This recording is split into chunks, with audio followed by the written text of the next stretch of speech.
sa apat na sulok na kwarto na yon, umiiyak. Sa panahon na yon, doon na po ako in-encounter ng Diyos at binilit niya po ako sa kanyang cross.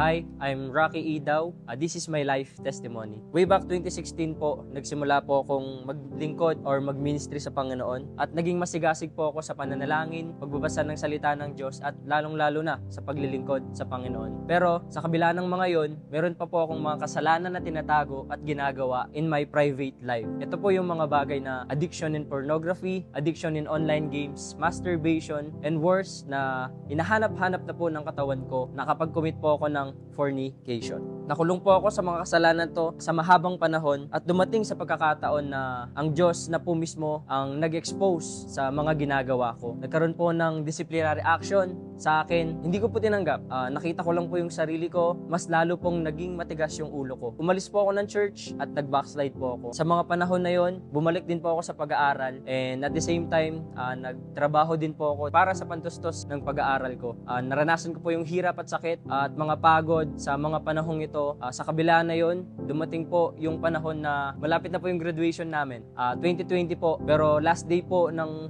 school namin, naalala ko po is graduation picture po. Masayang-masaya po kami, pero yun na din po pala yung last day nung pag-aaral po namin na hindi po kami nakagraduate sa entablado dahil nga po sa COVID-19. At sa mga panahon na yon, inalaw po ng Lord na maranasan ko po yung disappointment, frustration, and nadagdagan din po ng broken-hearted. Worse po, nagkaroon din po ako ng COVID-19. Nakulong po ako ng 30 days. Wala po akong makausap, wala po akong makita. Sa apat na sulok na kwarto na yon, umiiyak.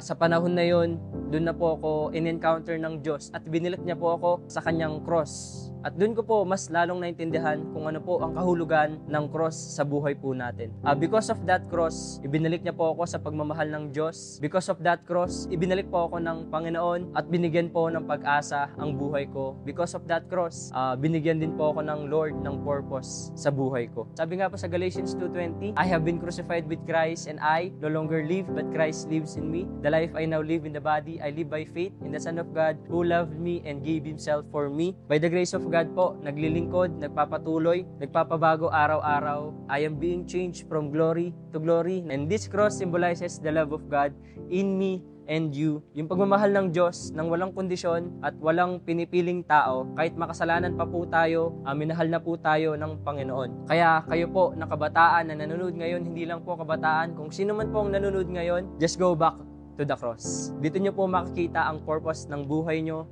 Dito nyo po mararanasan ang tunay na pagmamahal ng Diyos. At dito nyo po makikita din ang pag-asa na hindi nyo po makikita dito sa mundo. Yun lamang po.